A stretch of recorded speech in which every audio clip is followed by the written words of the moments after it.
Boom. Folks, it's been a year. We've recorded an entire year of podcasts. We're starting another September. Doing a very different topic, though. We're talking Are you about surprising me with this? Because we have not talked about this, and I was not aware this was our year anniversary episode. You're not aware this is our year. We started in You September. never mentioned it in the pre-planning, so now I feel like this was supposed to be. This is like a surprise party. There's gonna be guests popping up, and you're gonna have a gift for me. Well, I did not do that much. I was just going to say that this episode is coming out 9/4/2021. Our first episode came out 9/5/2020. So yes, this is roughly a year. A year after, like the day. Should we have just done big episode 2 in honor? We missed out. We really don't need to do big like a bunch of times. I mean, I will say it's very weird that we've gone from talking about Tom Hanks to talking about horror auteur directors, modern horror auteur directors, which is what we are doing this month, starting with the works of director Ty West. But before we do that, let's do a little last Letterboxd movie. Zacky, my boy, what do we got? A year in, and that's what you call me now, Zacky, my boy. You've had to listen to me hum the song for 3 minutes while you just sat in the background of this chat before. Yep. I just finished watching The Odd Couple. It's weirdly a movie about this podcast. It's about this podcast. But honestly, we're both a little bit of each. So we got to be more stereotypical in our own character traits. Okay, so if you had to say, look at The Odd Couple and say, which is which? By looking at me and the way my hair is right now, I'm definitely going to be the Oscar, but I don't even know if that's fair, though. I mean, I'm like too feminine. I also have like the sensitivity of Felix. Which one of us is grumpier? Because I feel like whichever is grumpier just gets the math out. Honestly, not that grumpy in the movie. This is coming from someone who did not watch the movie. He's not really grumpy. He's just like... I'm going to be honest. I just assume that Walter Matthau is grumpy. Always grumpy. Movie. I mean, he's like comparatively grumpy, but he's more just like a slobbish sports writer. That kind of like he just gets overwhelmed by how like Felix is always cleaning the house, and I mean, the ending is like weirdly like resonant, and it's not spoiling. It's a comedy movie, so it's not like you're spoiling much. But that they're really 1968, so you can't spoil a 1968. Yeah, but I'm just saying because you haven't seen it. Here's the thing: I also accepted life that if I had film discussions and people talk about a movie from 1968, that I kind of have to just suck it up and deal with it because you can't claim spoiler alert on a movie that's older than my parents. You can't. Yeah, so The Odd Couple, like throughout, is a pretty like broad comedy. It's not as one note that I was worried is going to be just like the slobbish jokes being too far, but it's still very much like Felix, Jack Lemmon's character is pretty much like the wife in a relationship, and he's similar to, I feel like even in Some Like It Hot, he like plays off the like femininity of his character being that. So in Some Like It Hot, he's like playing like he's the girlfriend to that one rich guy, making a lot of jokes like that, and now he's like basically turning into a wife. So it's like jokes of look at this man acting like a female's archetype, 50s 60s humor, but like done somewhat smarter. But for the most part, it's just a pure comedy until there's like just 2 lines right at the end that, even though I think the kind of thematic connections or like character connections that it was trying to make the whole time should have been more obvious. I needed these last 2 lines that they were both people going through divorces, and it was really all about the whole long getting over their divorces and past it, because they like at the end call each other their wife's name. Like it was all mirroring what their past marriages were. Which is, I think they never hit that too hard until that last line, I think, in a way that's smart, letting the comedy like live. So that definitely took it up a notch. I say I don't find like laugh out loud because I think that broad humor is kind of stuck in the 60s. Like things just got a little more intelligent. But it's still like pretty pleasant and easy to watch. And, something I kind of needed this week just to kind of calm down to just a nice, pleasant watch. So enjoyable. I mean, it's Jack Lemmon math out if you like love the chemistry and seeing them play off each other. They're a classic duo for a reason, and it's pretty enjoyable. So I've not seen this, as we just talked about. I did read the Wikipedia page, which says that Jack Lemmon is the neurotic neat freak and Matthau is the fun-loving slob. And I feel like that makes me the Jack Lemmon and you the Walter Yeah, Matthau. that's what I'm saying. That's definitely more, but I'm also, I said, the feminine and fragile type that Jack Lemmon is also. See, I think if you take that archetype, we're Lemmon, I'm Lemmon, you're Matthau. I think if you walked around with us for like 5 minutes, you'd be like, Lucas, you're Matthau. You're Lemmon. You had like an hour-long conversation. Like in appearance, you're the Lemon, and spirit, I'm the Lemon. Yeah, exactly. I actually don't know if I've ever seen a Lemmon and Matthau movie. Nah? Maybe not. I definitely saw grumpier old men in theaters, I think, in like the mid or late 90s, whenever it came out. That's crazy. There never was a grumpiest old man, right? It only went to grumpier. Oh my god, I was in the that looks right. I was trying to figure out if I've seen any of these movies. So it would have been 95. I would have been 6 years old. I'm like, grumpier old man, let's fucking hit it.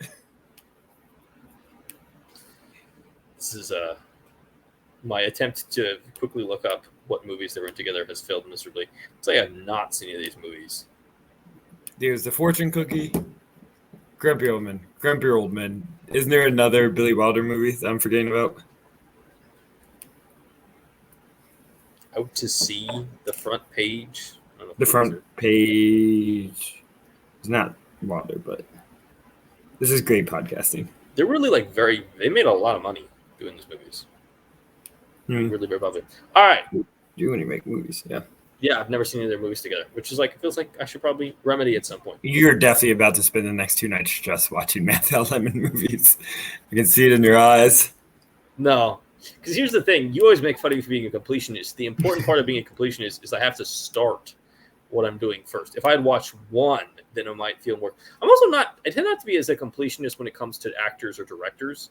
It's more like series. It's things that are the worst way to be completionist is watching a bunch of shitty sequels.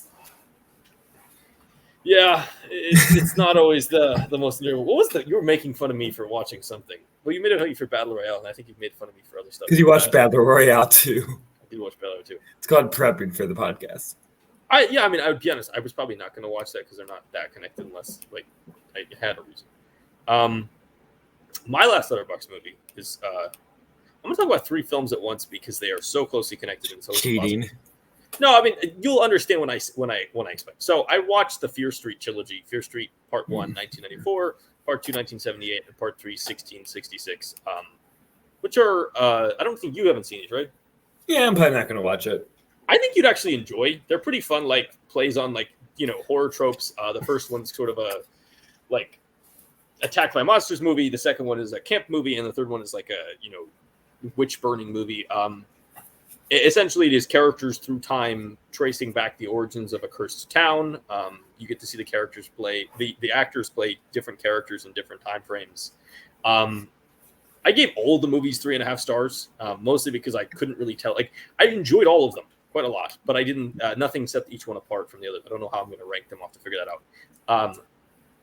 It was just a lot of fun. It's rare we get something that is a trilogy that is just self-contained, and also they were released in 3 weeks. All 3 of them were released back to back, which was kind of awesome because that's really the way you should watch them is just quickly one after the other. They're not brilliant filmmaking, but they have some talented actors in it. A lot of fun performances, some cool monsters, some cool kills, some cool scenes. And honestly, even if you love horror, I think you'll enjoy watching them. If you like some of the trappings of horror, but also like the other aspects of them, I think you'll enjoy them. They're just a lot. They were just a lot of fun. I think tracing back the origin was really cool and just a really fun, enjoyable time. It was also nice to just watch a franchise. It was here's all 3 of them. There's not really they're all connected. They all kind of work perfectly together. And that's it. They're just getting the 3. You get to enjoy them and you kind of get to move on with your life. Really fun, kind of small, uneventful, but really enjoyable little trilogy that they dropped on Netflix over the summer. So I finally got them those. Yeah. I mean, I think what will hold me back is that's 3 movies and a lot of dedication for something I'm probably going to end up being that was pleasant enough. Or pleasant for murder movies. I wonder if they do anything like that again. That kind of it's essentially a mini series that they just divided and released over a semi expanded time, rather than one sitting. On that, it's by all notes, it seemed to be successful. Like pretty successful for Netflix. And I wonder if they try to repeat that and do these other kind of 3-4 part movie series that they release in short times. Honestly, I wish they would, because I feel like this is a better format for Netflix than like the 10, 12 episode series they sometimes try to do, where like, the constant joke about Netflix is they make a show and every show has 3 episodes you wish you could just skip, because they always seem to elongate their plot. And I really kind of enjoyed this. They're like, we're going to make 3, 100-minute movies. They're actually pretty tight. You don't really watch them and go, oh my God, could they have cut this down? And like one after another, it was almost like somebody made like a really, really just enjoyable quality, like trilogy of TV movies and just dropped them out one at a time. Yeah. And I'm not the audience for these 2 series I'm about to talk about, so maybe I'm misinformed of how successful they were, but I feel like both To All the Boys I Loved and Kissing Booth kind of died in buzz by the time they like released their 3rd movie each. That I wonder if they did those trilogies similar to that and released them all in a month, made them all, released them all together, and they would build off the hype. If it had helped it, I think it would have. I think the 1 week is actually great, because a week between each of these movies, like I didn't watch them in the moment, but if you'd had grabbed the first one the first day it was released, you and anybody else who wanted to get on board with the franchise had an entire week to watch the first one and an entire week to watch the second one. And I think that was like really good for word of mouth, is that some people probably knew about it right away, but this is not necessarily like the highest publicity series. So, but having the week between them allowed anybody who heard about it after the first one or heard about the buzz to catch up really quickly. I will say my last thing is that I think if you're a fan of Stranger Things, Fear Street will be kind of down your alley. That's like Netflix's audience. They aim for 12-year-olds at some level. 12-year-olds with enough entertainment for older people as well. And most of the lead characters in this are sort of in the 14 to 18 range. So like, this was actually a really smart choice in terms of, I think it just fits their general audience, and it fits something that's already on the surface. Like I think you will aesthetically if you like Stranger Things, you'll like this. Yeah. It's kind of weird that they didn't wait till October to release this, because they do this special like Halloween release on Netflix where they release like a movie or 2 every week to celebrate Halloween. They have all these horror movies lined up, and they release this in August. It seemed like it would have been a perfect like buzz builder for their Halloween things. Yeah, but it also, it also feels like a summer movie when you watch it. It's because it's not hardcore horror.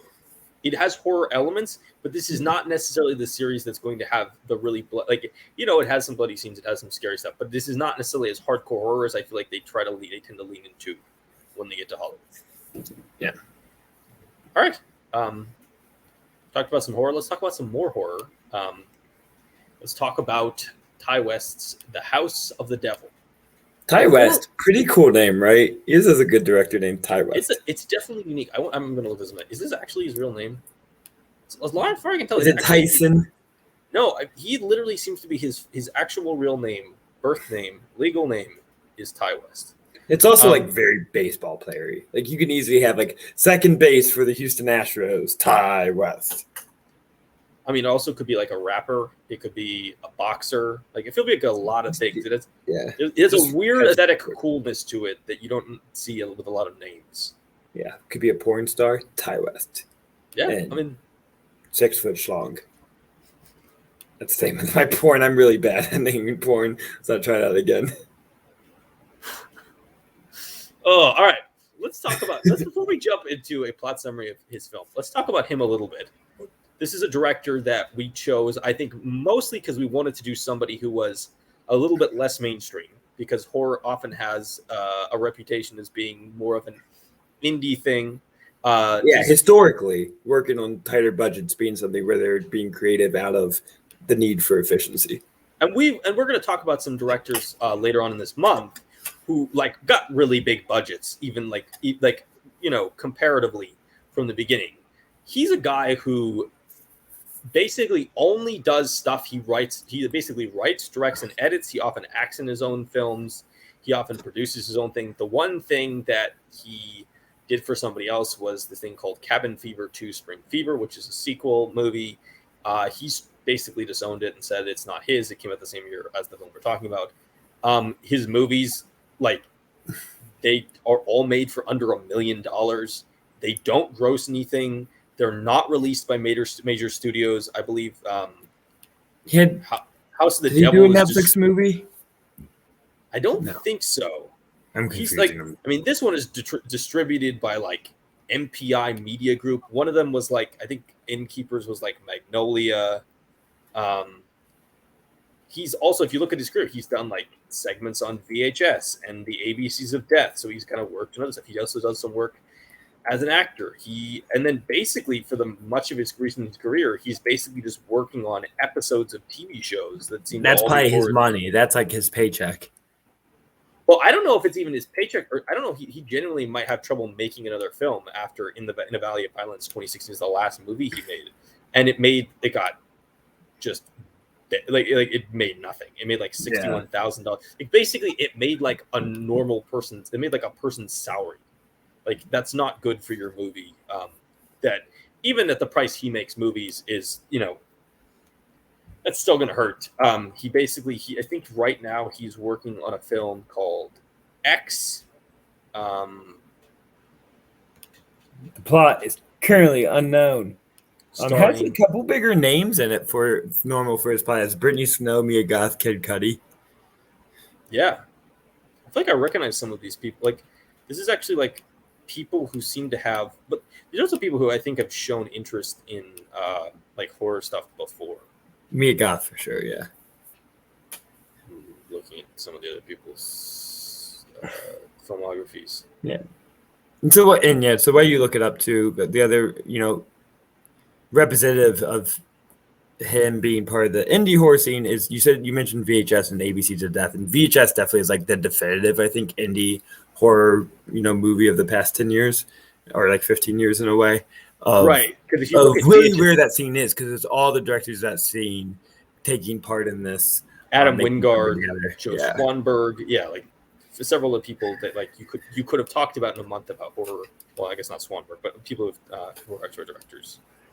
And I think has a pretty good, like, solid cult fan base for that movie as well. It's easily one like I thought about doing. Like, do we just do like all of the horror indie tours in one movie of VHS? But I don't want to be that broad with it. But that I said that's representative because he seemingly to me, maybe this new movie we're looking up violates this, but he doesn't have much interest in making like a bigger budget feature. Same thing with Joe Swanberg and all those other guys. Adam Wingard started to show he just did Kong vs. Godzilla, so he seemed like someone that was more indie interested. But then went the other way, so maybe I'm assuming interest over what is really just feasibility and what's offered to him. But like Joe Swanberg never seems like a guy that wants to make a big budget movie. He just likes making it work. He likes the like DIY aspects of it, and that's where Ty West I would assume as well. To me, it feels like it's about control. Like I think he likes to. I think he was really looks like he was really frustrated by the process of working on somebody else's film with Cabin Fever 2. And you look at the rest of his career, he's making super cheap movies where he is writing, directing, and editing them. And even this new movie X that he has coming, it has, Sam Levinson is producing, so that's a little bit more money behind it, and it's going to be distributed by A24. But that could still be a relatively, A24 is, it's an indie studio. It's not going to give him, it's unlikely he's going to get some kind of huge amount of money from them, they'll make, at the top end, maybe you'll get, $10 million or $20 million to make your movie. Zola that came out this year, that got like $5 million. To me, it really feels like he wants to have control over his things, and he really refuses to sacrifice that control. And so it is like interesting that everything he's working on truly does feel like just a pure creation of his own mind. Like this is a film that he wrote, and then he shot it, and then he edited it. So like there is literally not a part of the process of the creation of this film that he is not involved in. Like this is an example of a film that is 100% the creation of the director. Like, there's a lot of movies where people, there are a lot of horror directors who get, especially in the modern era, get sucked into kind of the franchises. You have the whole James Wan spin-off universe where it's not only him directing these specific movies, but also like people he, recruits and starts giving movies to. And, as this decade has gone along, horror has actually become a relatively profitable area. So they've started to grab, talented young directors, say, here's $20 million, make a sequel to our horror movie that we made for 10 that grossed 150. And that's kind of like the new thing. And Ty West seems to be just very much a vestige of the older type of horror making, where it is a individual director focus. And this is why, in some ways, we put him on here as an auteur, is that he is, one, clearly an auteur in that he has control over his movies. And he's also a guy who has literally only worked in the genre of horror. And he's also different than some of our people. Well, in the Valley of Violence is the exception. It's a Western. I mean, I think it actually counts as a horror Western, sort of in the vein of like Bone Tomahawk or something. But he's also different than some of the people we're going to talk about later, in that he had to kind of make his career for himself. He was never given, the options that some of the modern directors get. Like even with the speed, just because of the rise of places like A24, there can be a young director who has an idea for a film, and they might get $10 to $15 million to do that idea, especially if they want to do something more creative. A lot of these other guys they never got that opportunity. So yeah, Ty West, very clearly an indie guy, and also somebody who's we also struggled when we were picking the directors from modern auteur horror directors. Just we couldn't pick all the people that are, like, I think if you thought of them, you would think of all these people from the last 5 years who've done 1 to 2 movies. Yeah, we couldn't just the do buzziest of the directors. We had to make some choices and say, well, we can't pick all these people with just 2 movies. So Ty West felt like somebody who was clearly fit the qualifications, but also is from a different era of filmmaking. We tried to do 2 guys who are more prolific, and then 2 guys who are more recent and somewhat higher buzz. Yeah, in the classic definition of auteur, having a kind of ideas or themes that run through your filmography, kind of an obsession in a way that goes through. And I think his obsession, is basically the genre itself and the history of it. And a lot of his movies are paying a lot of homage and just trying to be part of these like old 70s scenes. Like he's like, I wish I got to make movies in the 70s. So I'm going to make a movie now that could have been made in the 70s, which is what House of the Devil is. It's basically part of that scene. And that's really what seems like his obsession, is making these kind of classic style horror movies, bringing them back into the modern day. But even House of the Devil, the way it looks, it's even set in the 70s. It's really, aiming for that kind of babysitter era of horror movies of the late 70s and early 80s. Yeah, it's definitely, if you watch horror movies, if you have an understanding and knowledge of horror movies, you will start recognizing there are shots in the film that have homage to classic 70s and 80s horror.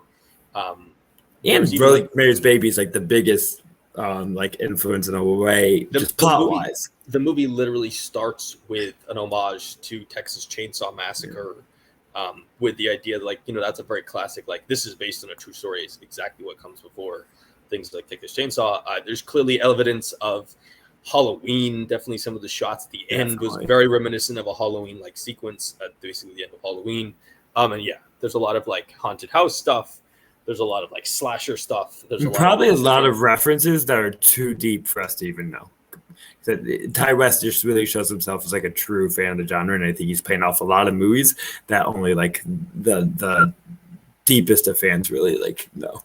I'm sure you could find a list somewhere on a horror-based website that has the 70 movies referenced in this. I'm sure you're Googling this right now.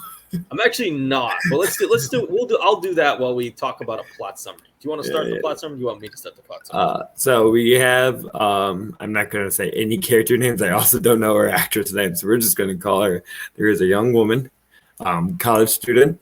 Jocelyn Donahue. Thank you. Jocelyn Donahue. That's the actress? That's the actress. She plays Samantha Hughes.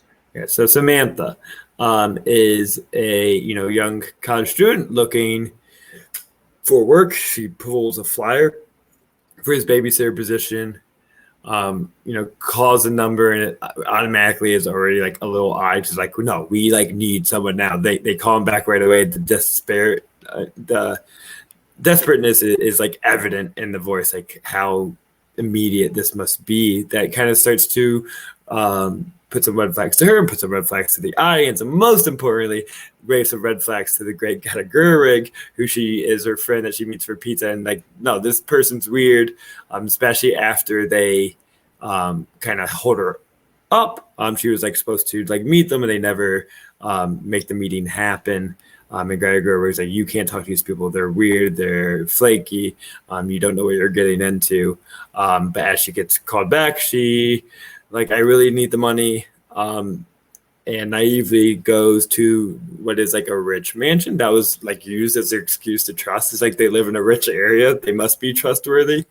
So she goes there with Greta Gerwig giving her a drive to where then it is revealed by the old man who is, I only know him as the voice in Anomalisa for like all the characters that aren't Francis Dollarhide, David the Lewis. Tooth Fairy. What? This is Tom Noonan plays Francis Okay. Dollarhide, the Tooth Fairy, in Michael Mann's Manhunter. He's absolutely fantastic. Sure.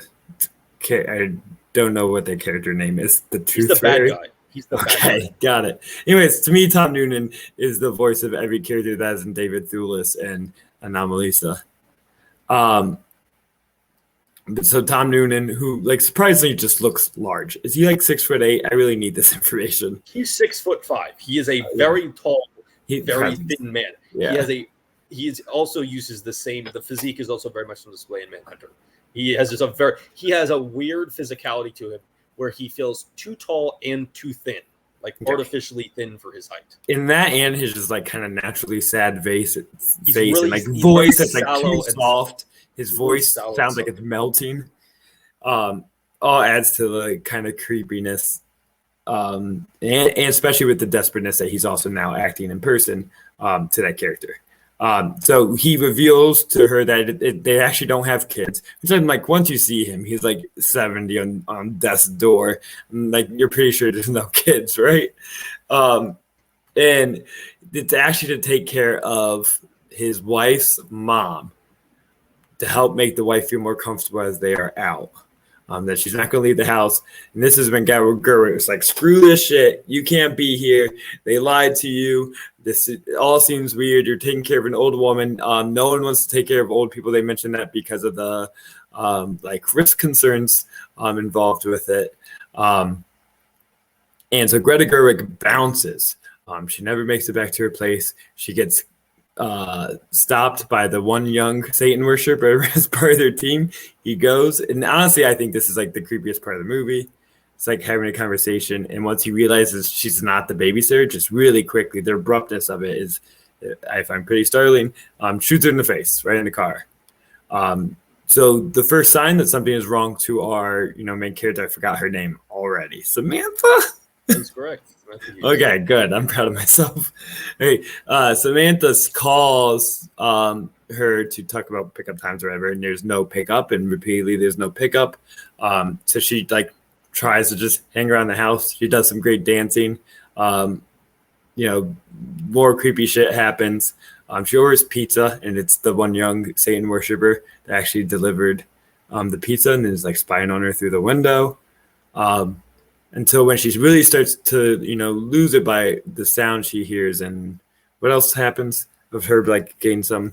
Well, she starts becoming suspicious of the actions. She does like the classic, final girl horror movie thing where they start, nosing around in places they shouldn't necessarily goes into.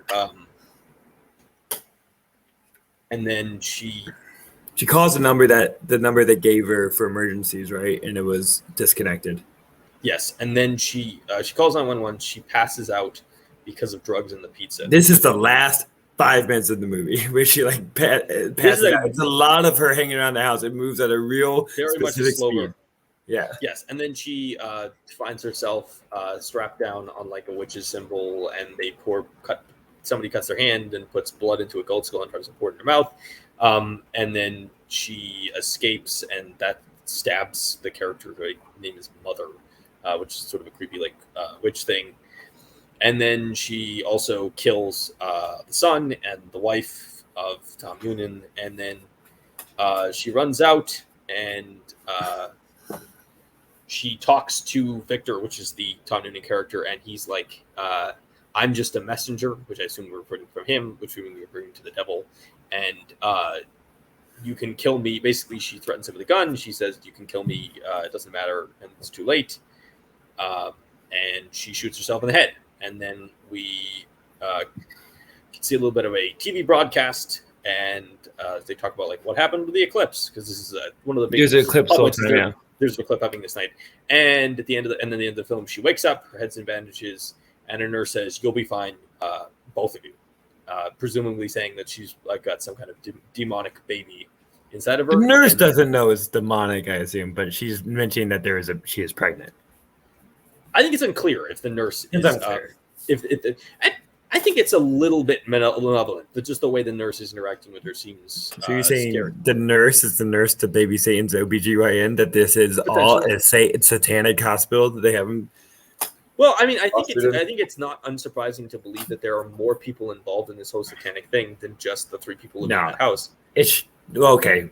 The three of them living in a house and that one random young guy that we get no explanation of what his connection is to him. He's their son. Is he? He is, according to the Wikipedia. Okay.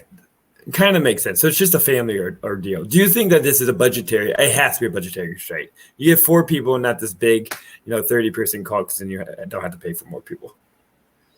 I also just think it is scarier it is scarier to believe that 3 people and like Mother, so assumingly 3 She counts. She's half person, half like owl at this point. Well, I mean, this she to me feels like an incredibly clear homage to Grandfather in Texas Chainsaw Massacre, as the crazed, demonic, half alive, half dead person. Like that to me feels like almost a direct reference there. That her like gifts to Satan have dragged her life on longer than it should. I actually think that I think it is a budgetary thing, but I don't think it's also scarier to believe that 4 people have made all these different people disappear. This is the one scene where she comes across all the pictures of the past victims. I think it's scarier to believe that those 4 people have done this all rather than like a large cult. That's actually, I feel like, less scarier in the long run. Because that also adds to the fear of like the suburbia, that any ordinary family nearby can just be their own satanic cult. It doesn't have to be a bigger conspiracy. Well, this is a real 1980s fear, right? The satanic worshipers, Satan is near, and like. And it starts with the like little speech bubble. I don't know, what do you call those? The blurbs, like before, where it tries to connect it to reality and saying like this many people believe that satanic cults are like everywhere or something. Yeah, it's a pretty funny statistic. I don't remember. I'll try to see if I can find the opening credits to this. But that definitely connects it to where the fear was, that satanic panic of the 1980s. Well, I think there's also just always a percentage of the population that is willing to believe that there's something horrible happening, or is going to happen, or is near to happening. People are often... Fear makes people believe stuff that doesn't make sense, and I think this kind of plays into that idea, except in this case it does actually happen to be true. We've talked about a lot of the connections as we went through the plot summary. I do think there's some interesting stuff going on from a production standpoint. Did you notice how much worse the movie looks before they get to the house of the family versus like when it's just the college stuff? Like the college stuff looks... I almost wonder if they changed cameras during shooting or something, because the quality of it's grainier. Very grainy. It's crappily lit, and it just... I can't tell. The sound is a little echoier too. Yeah, it is very weird. I almost wonder if they saved that. To me feels almost like a really that's a financial there. So like, what's the cheapest way we can shoot all this stuff? I think it really matter. Purposeful too, because there's some like B movie qualities to like the lack of consistency. Like that's what like Grindhouse, the Tarantino stuff, played a lot with that in their own movies as homages. So I think this is like almost maybe a more subtle version of paying homage to the inconsistency of quality. Yeah, I mean, I also think it was also a financial choice that they cared more about what was going on at the house with the final stuff than they care about the setup. It does a lot of the sort of classic horror stuff. It sets up the main character as sort of a good girl versus like the kind of slutty, trashy roommate. I don't. Okay, you're adding a lot to Greta Gerwig's character. That's no. not I'm not talking about Gerwig. I'm not talking about Gerwig. Oh, the roommate. Yeah, I'm talking about the roommate. Gerwig is not the roommate. The roommate. Yeah, that is a weird like connection because they don't do much with her other than her having sex in the room, but she's not a character. But I think the point is that you're trying to really set the contrast, and even the contrast between Gerwig and the main character also exists as well. Or just to put her in the light of that kind of virginal innocent. But it's very much like Halloween, where like the main character in this is our Laurie Strode, and it's not like Annie Brackett in Halloween is like the worst character or some kind of terrible person, but she's certainly more open and freer and a little bit less held down by like the morality of the time than the main character is, and so that happens. We have a really tiny cameo from Dee Wallace as a woman who is renting her room, which sort of sets off the reason she eventually takes the job offer in the first place is that she needs the money so she can move away from her terrible roommate and into a like an apartment that's a better place. And also sets the tone on how people were just like a little more trusting and naive in the 80s. Because even then, I thought she was going to be something. Like that lady was sketchy as fuck.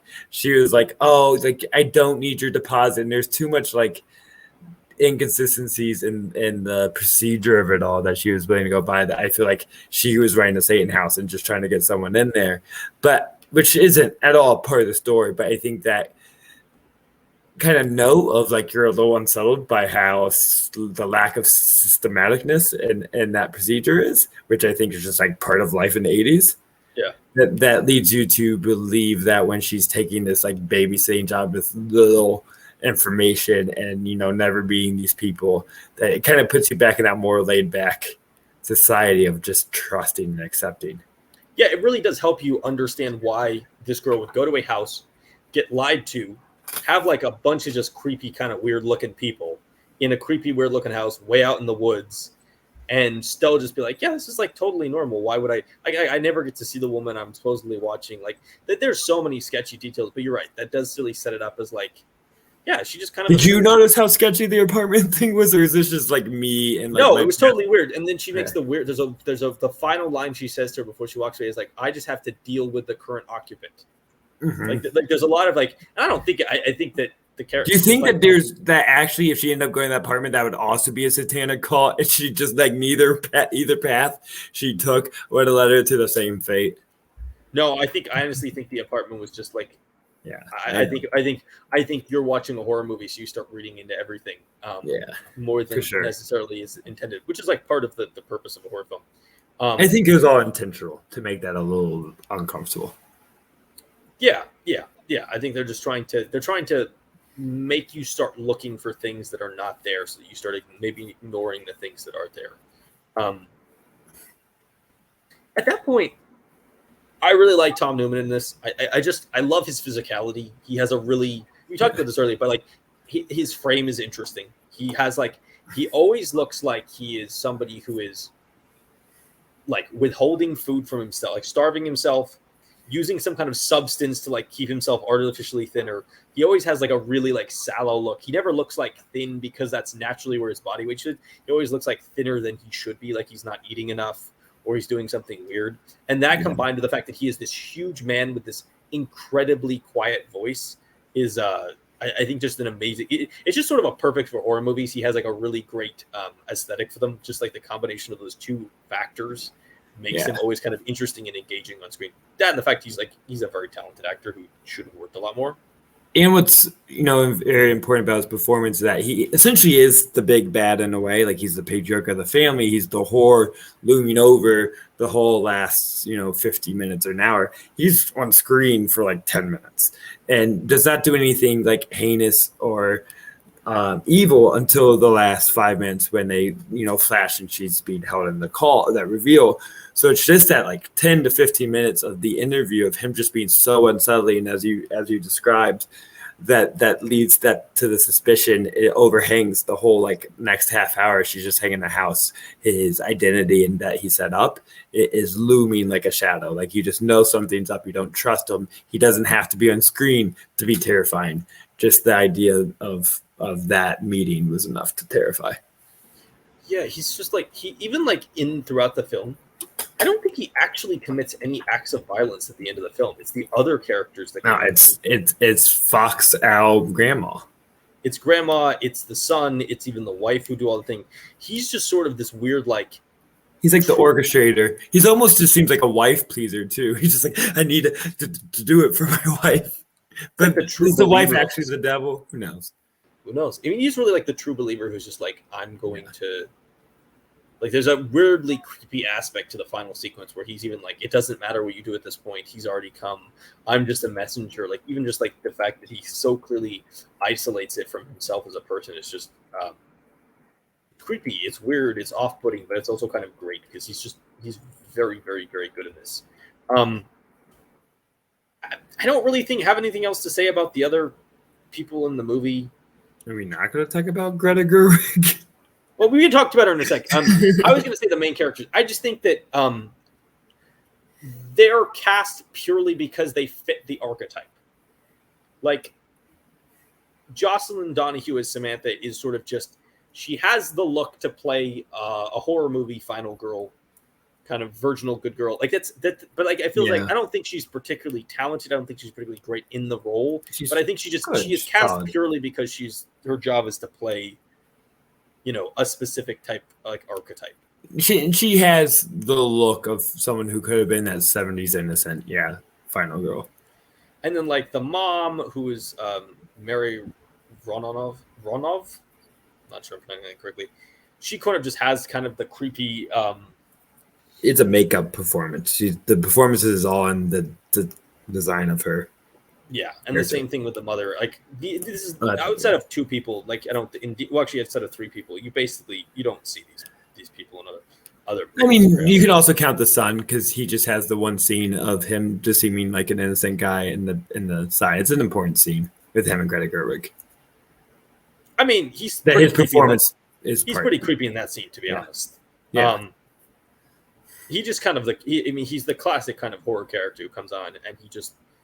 He seems up to no good and kind of creepy from the beginning, and then he kind of does it's a very classic horror thing to have a character come on, seem creepy initially, sort of have a little bit of a conversation and seem more normal, and then sort of cause you as the audience member to stop wondering why he's doing something weird in the first place, and then it results in like a final end, which is typically violent and dangerous. But he's essentially the muscle.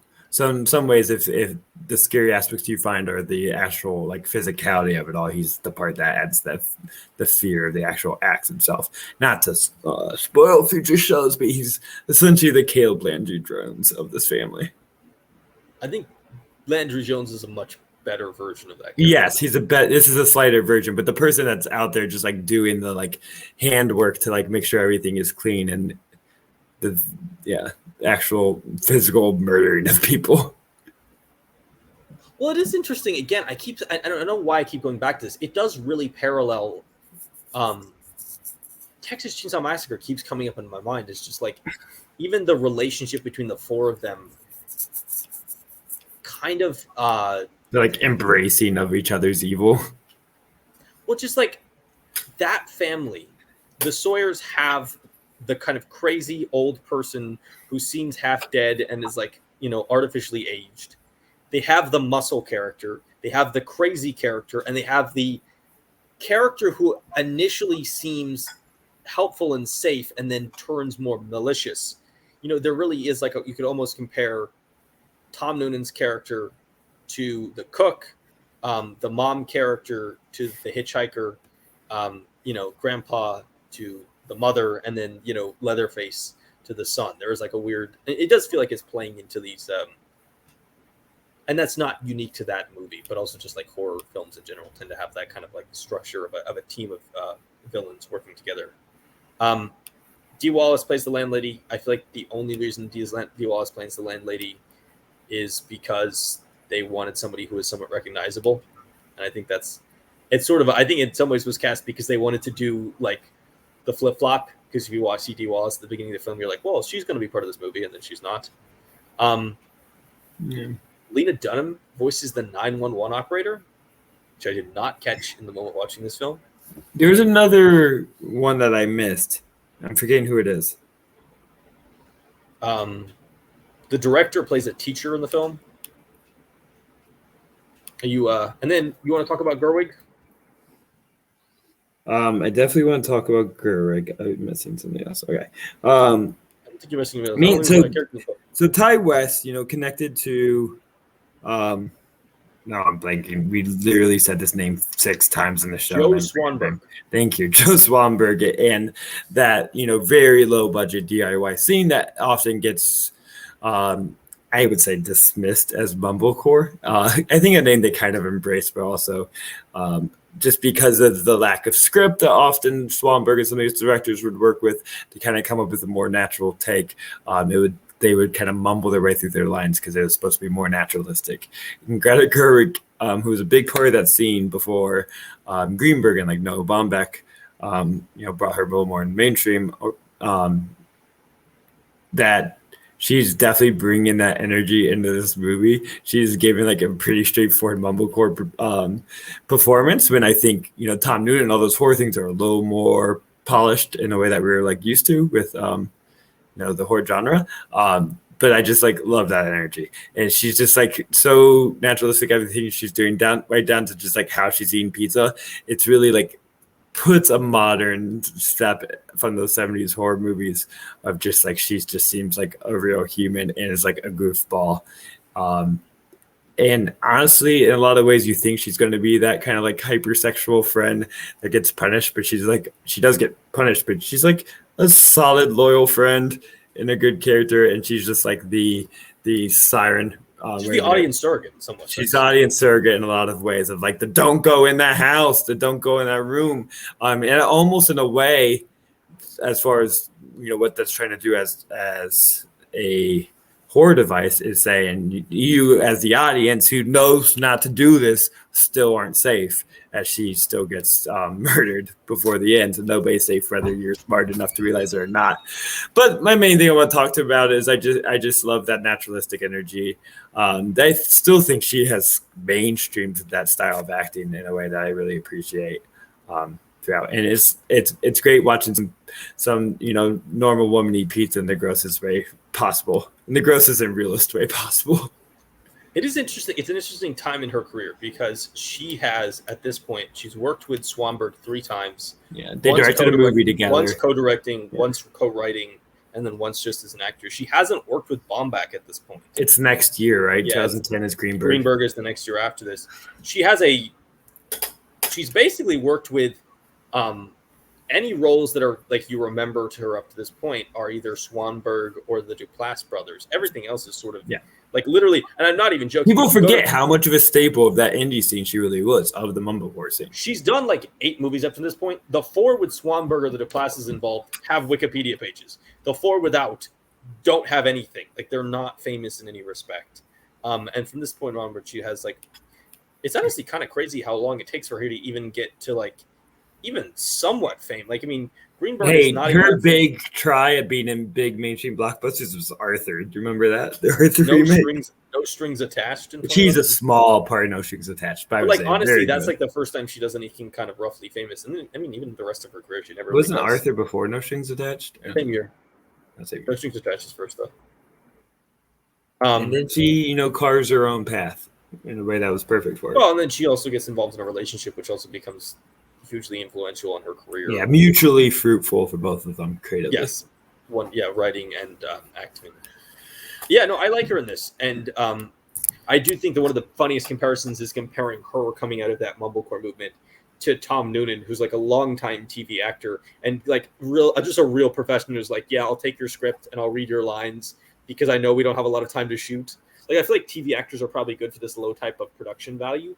because, well, I mean, Tom Noonan is better than a TV actor in a lot of respects, but he's also somebody who's probably very used to the idea that, like, you get a script, you memorize your line, you have minimal time to shoot it because you can't do like 3 days of improv goofing around like sometimes you get with films, and he's just kind of more like, I'm going to hit my mark every time, I'm going to say my lines, I know what I'm doing, and I'm like going to nail this. And I think it's just a real professional.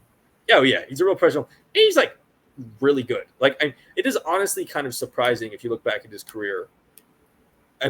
He's so good in Manhunter, and maybe if Manhunter is more famous and like makes more money and is more successful, he would have done more. I mean, he does movies. He does he directed a couple movies that I'd never heard of in the 90s. Well, he's been in a lot of movies I've never heard of. And I mean, Manhunter's a big bomb, and then he has small roles in RoboCop, Last Action Hero, Heat. But like you get into the 2000s and like he does, like, this might be his most famous movie of the 2000s, and like he does Anomalisa and Wonderstruck in the 2010s, and like a lot of his other stuff, he like short films and something he directed that doesn't have a Wikipedia page, but like mostly he did like a lot of TV. 17 episodes here, 13 episodes there. He was in Tom Hanks' classic, The Man with One Red Shoe.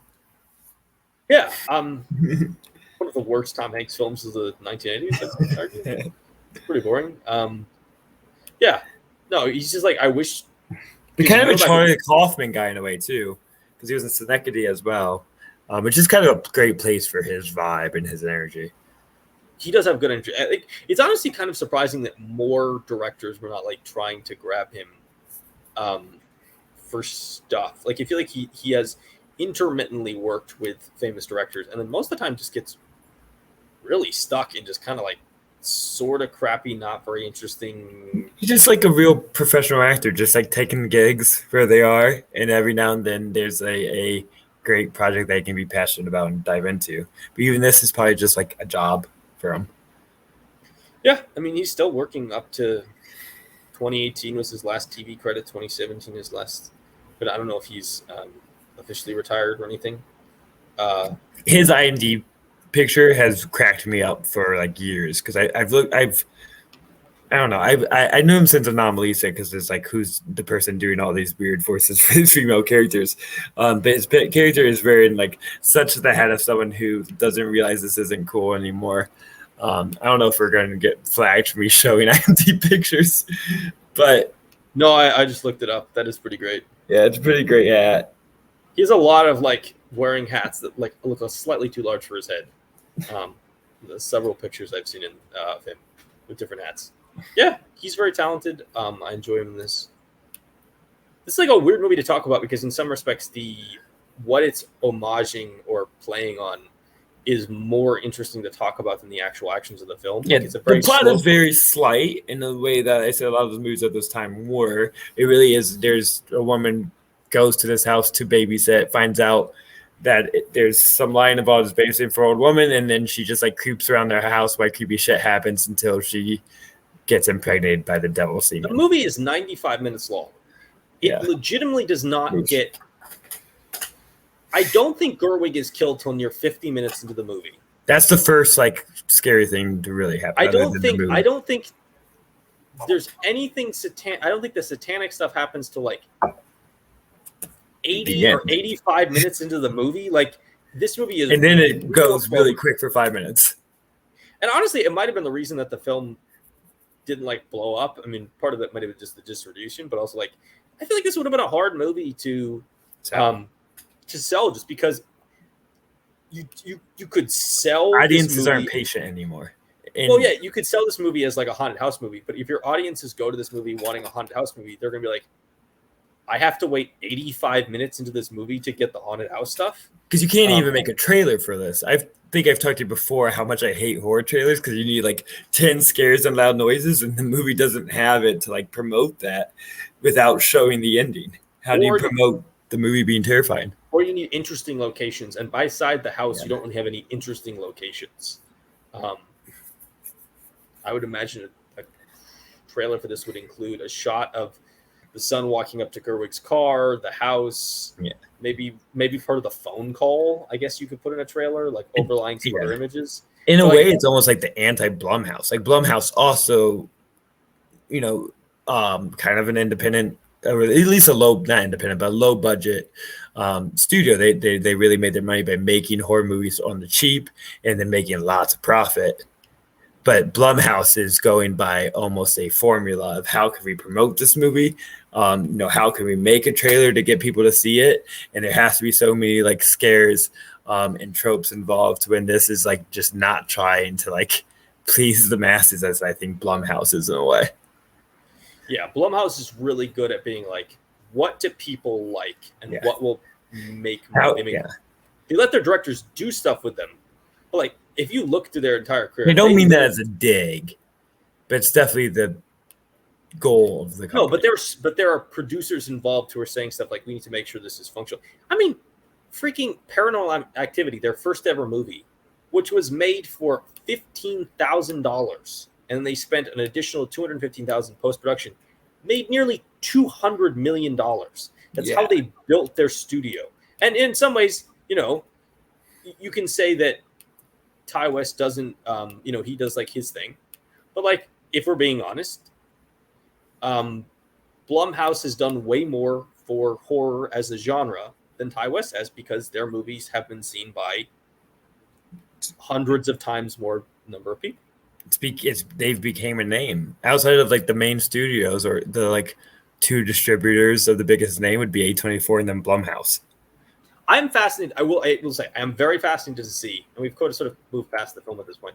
I am fascinated to see what the Ty West film with A24 distributing is going to be, because that to me feels like that's the Ty West chance to break out the way he wants to break out. It's not asking him to do a franchise movie and do like the third sequel or something. It's saying you can make an original story. Wasn't the Valley of Violence an A24 movie though? Because I feel like it was. No, it's a Blumhouse film. Oh, it is a Blumhouse. Oh, the connections you're making. And a part of the reason I think it's taken him so long to direct after that one is that movie is not very good. Well, I mean, take that out of it. Forget the quality. That movie is an atrocious bomb.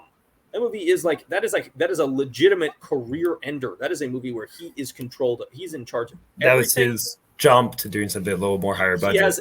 He has a studio behind him. He has 4 name actors in his film. And it grossed $61,000. And he still seems like he's going to something more that route, and not going back to something like this or The Innkeepers or The Sacrament, which in a way I feel like could be eaten up by streaming sites or like Shudder. He should just be like one of the go-to Shudder guys. I think the problem is that Shudder probably wants something that they do not have a budget. No, that's what I'm saying. I mean, I think they want something that might actually be seen a little more. It feels like I liked this, but I also can understand why it would be, I think, relatively easy for somebody to kind of wash away his entire career. Like, his entire career seems to be a director who is critically well regarded, but like publicly sort of rejected consistently. And I can very much understand, if you watch this movie, you can understand why a mainstream has a real audience, cult fan base. I think all 3 of the real indie ones of this, Innkeepers and Sacrament, have like a fan base. Yeah, but you can also understand watching this why a mainstream horror audience who has seen Conjuring films and James Wan goes to a theater, sits down to watch this, and goes, "Yeah, I'm not seeing one of his movies again." Because it's like, it's much slower, and it takes a really, really long time, and it's like, it's not as necessarily exciting. Like, there's a large gap on almost all his movies between the critical response and the audience response. Usually like 30 points of difference. This is the only one of his films that the audience actually liked, if you look at like Rotten Tomatoes. Yeah, I think we talked about House of the Devil. Zach, do you have any final thoughts? Anything else on House of the Devil, Ty West? No. I mean, even though I like this movie, I don't love this movie, and that I am kind of interested just these indie horror directors and Ty West in general. And then as Halloween approaches, I can see myself maybe trying to finish off some of his career I've seen. I kind of want to watch Innkeepers and watch VHS I've never seen, and that seems like a good way to spend my Halloween. And then I have a full picture of kind of his early career. I have seen The Sacrament, and you'd probably really dig it. Yeah, I want to see that. I was looking at the descriptions of this film, and that was the one that leaned out to me. I am interested to watch more of his stuff. I'm interested to see if he can like really impress me with anything, because this was a movie that I was not finding a ton to criticize, but I also was not finding it not a lot. I was really like standing up and applauding. It was well done, but not particularly impressive. So I'm interested to see what his career is like. Besides this, next week we're taking a very different tact from this film. Rather than a guy who started with, very little money making movies he had fully control on, we're going to talk about a director who started with more of a budget. And Blumhouse, who I just trashed on. Well, I mean, we don't really trash on Blumhouse. I think we just made a fair comparison, which is that they would probably say the same thing about themselves. Which is their goal is their attempt is to make low budget movies and make a lot of money. And in the case of the movie we're going to talk about, it's a movie that not only made a crap load of money, a ridiculous increase on its budget, made a career, and made several careers, if we're being completely honest. Yeah. And is one of the highest acclaimed horror films of all time. Next week we're doing it. We're talking Jordan Peele. We're talking Get Out. One of our big ones. We often try to avoid the bigger, obvious picks, but we're going for it. Yeah, it was. We often, as Zach said, we oftentimes look at directors and say, let's pick the movies that are talked about less. Let's pick something that's a little bit off the beaten path. We oftentimes have interesting takes or strong feelings about lesser known movies from people. But I love Get Out, and I was like, let's just do it. It's going to be amazing. That movie is great. And I feel like you love this movie too, which is weird. You're not a horror guy, so loving a horror movie is a real feather in its cap. Next week we're talking Get Out. We were gonna put guests on, and they were like, "Fuck it, we just want to talk about Get Out." We're not gonna have any problem talking for a while about Get Out, because that movie is not only amazing in every single aspect, but also just fascinating in terms of what it says about society. So next week we've got Get Out. Get excited. It is coming. With that being said, thank you, Zach, for always being here. Thank you, Lucas. Thank you, man. You're the best. We'll see you next week, folks. Okay. Peace. Good night.